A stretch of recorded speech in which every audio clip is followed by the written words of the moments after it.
Hi there, my name is Lezlee Willems, and I'm so excited that you stopped by for the second part of this series. Um, Free gifts for you to learn how to work with your stones. So this series, the second one, is going to be how to work with your stones to get lasting results. So um, in the previous episode, what we did was we took a look at how to pick stones by running your hand over them and finding the ones that wanted to work with you. So I've removed the stones that were on the table before and kept the ones that were looking to work with me. Um, so to get lasting results, the stones need to be with you. Just like when you interact with someone who you're in a relationship, in order to develop that relationship and create something expansive, you actually need to be in communion with them. I'm going to say that what I've learned from Access Consciousness about relationships is a relationship is always how you the distance between you and someone else. The relationship is between these two stones is one is here and one is here. But the communion between them is the energy that they share always with each other. So whether you're separate or together is not the point. The point is when you work with a stone, you want them with you so that you can share energy with them. So if they are in proximity with your physical body, they're going to create a greater lasting result with your body. Now, take a look at communion with the earth, and you are part of the earth. Your body is part of the earth. You could be receiving all the time from the earth and all the crystals on the earth, not just the ones that you have in your pocket or the ones that you're wearing with as made as jewelry. Okay, so the ones that you have that you're going to work with, you're going to get greater lasting results if they're in proximity with your body. The closer, the less distance in the relationship. So I worked with these stones for a long time before I realized that my pockets full of rocks were dropping my drawers and there was too much weight there. I wasn't getting the results I needed because I was always concerned about having to pull my pants up. Truly, I was just, I was a rock hound. I had to have the rocks with me. I didn't know why, but as working with them and over the time, I realized that it was actually that I needed to be with them. Okay, so I would start sleeping with them under my pillow. I would hold them in my hands as I slept. I don't know how I managed not to drop them on the floor as I slept, or, if I did drop them on the floor as I slept, it pretty much meant that my body was done working with them. So your body and the stones work together. When your mind is out of the way, it's even better. So working with stones can be very meditative. So your mind is getting out of the way then. You're holding it, you're enjoying it, you're looking at it, you're turning it in your hands, you're looking at every little nuance, every little crack, every little shadow inside of it. So this one has a lot of light that comes through it. Let's see if I can put it under this camera and have it work better. This one is a Herkimer diamond. And as you can see here in the video, even though it's not quite focused, there's a really nice rainbow in this one. And those rainbows are a result of cracks inside, damage that has been done. And even though it's damage, what you notice with the rainbow is how beautiful it is. and the qualities that it imbues into the stone that can't be gotten as any other way than having some extraordinary experiences that we in our lives might judge as being a problem.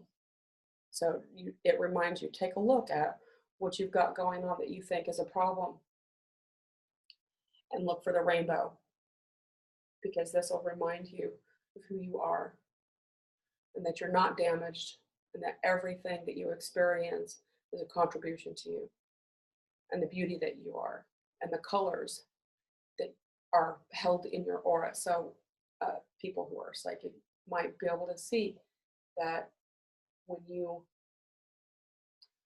get past the idea that whatever you've experienced is a problem, it adds to you.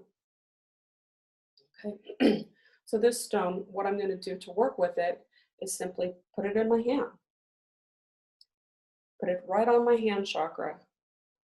And there's a little black pock mark in it that was some, probably some what they call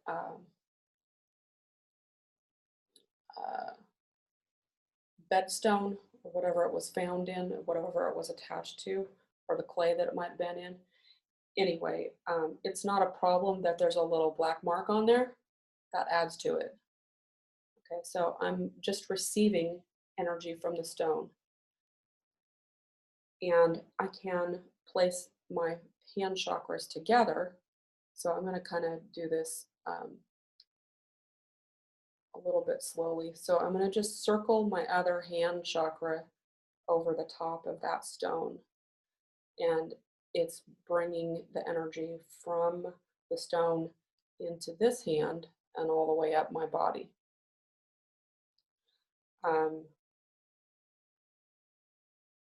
So it's like a little circular motion. It doesn't matter which direction, whichever direction feels correct for you. Do what feels correct to you. So this is one way of working with the stone to get a lasting result. Playing with it, enjoying it, putting it in the light, putting it where you're going to be near it. If you choose not to get it wire wrapped, or if it doesn't want to be wire wrapped, ask it, would you like me to wear you on a necklace? And then you can have somebody like me or anyone else who does wire wrapping, or you can learn how to wire wrap, make a little pendant out of it, wear it, enjoy it, keep it on you. The longer you work with it, the greater the lasting results are going to be. So many people talk about creating gem elixirs, which is basically water that's been charged with the energy of the stone. So that the water is going to receive the energy, the information, the contribution that the stone is willing to put into the water.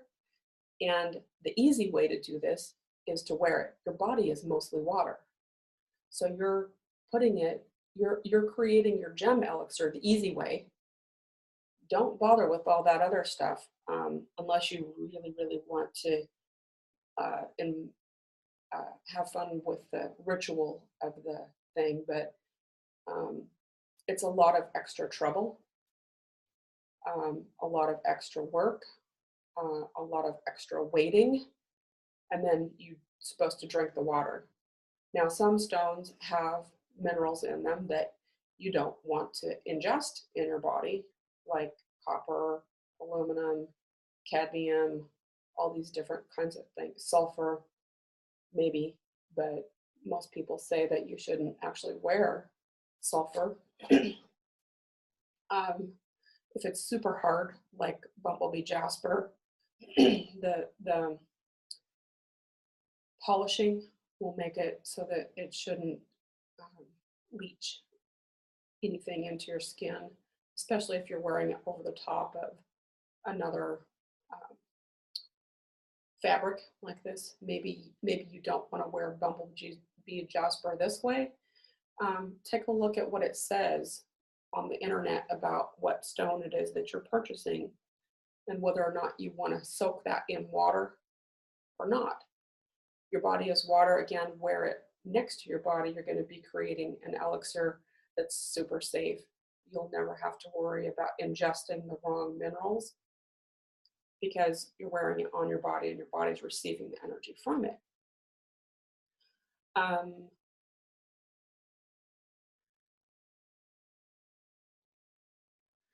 Trying to think of if there's anything else that is really popping for me that I need to tell you about how to work with a stone. The main thing is so many people with jewelry, they'll get benefits from having jewelry, but they tend not to wear the same thing more than once because they're more concerned about fashion than they are about what that stone is actually going to be doing with them. So you want to develop a relationship with the stone. You want to have the stone work directly with your body. Wear it for a number of weeks. Wear it for a month. Wear it for 2 months. See what happens. This is a long-term lasting effect. You're going to get lasting effects with these stones. Another way that you can work with stones that you're going to get lasting results on the same note as creating elixirs is this is a slab. This is a slab of rhodochrosite that I absolutely love and adore. And I purchased this at a gem fair for $32. I thought it was super expensive when I bought it. But the reason why a stone slab like this is great for you to work with is not to create little pieces that you can hone into necklaces, but to put it on the surface. Oh, I forgot to bring my cup. Hang on, right? I'll be right back.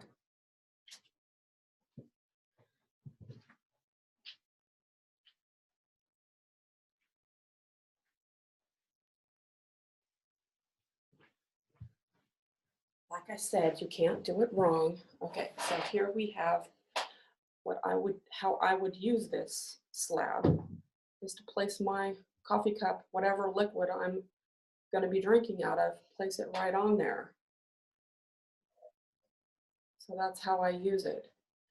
And again, it's energetically enhancing whatever liquid is inside of my cup. So that's one. And this is another one that I use a lot. And this is red jasper, brecciated jasper. It's a nice piece. And you put your cup right on there. Here's another one that I use a lot. So these are what I use for coasters instead of coasters. This is fluorite. And I'll show it so that you can see the way that the sun shines through these things. These are amazing. Oftentimes people will make crystal skulls out of the fluorite because of its healing ability, and they're honoring basically the way that stones communicate by putting a head shape in it, which I think is kind of funny but cute and entertaining.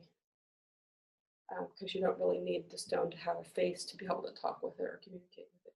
So this is how I've been using that. And I've been using the slabs for since about 2006, I guess. And there's always more benefit. So those are a few of the ways. And again, to get lasting results with working with stones, you want to work with them on a regular basis rather than set it to the side. Another thing that you can do is put something that you know blocks electromagnetic frequencies, and that's shungite. Shungite is fabulous for blocking electromagnetic frequencies. Oftentimes rose quartz is great, and perhaps even citrine. So what I do with this is I wear one of these in my pocket all the time. This also is well known and documented to have antioxidants. energetically. You will receive antioxidants from this. I don't know how, but there's been a massive research project that the Russian people had done on shungite, shungite, shungite. And you can put one of these by your computer to receive the benefits of that. Again, that one blocks electromagnetic frequencies. Those are things that would potentially damage or short circuit your physical body with the electrical systems. And here, one more time, I'm going to show you a couple of the things that I've done on Etsy. Etsy is a place where you can buy and sell rocks, stones. This is my energy healing jewelry site on Etsy. And some of the things that I've done, I've wire wrapped, and some of the things I've found in my yard. And just a short little sample of some things that I have available. So please come stop by my Etsy site, Energy Healing Jewelry. And thank you so much for taking a look at the free video series on how to work with stones. Love you so much.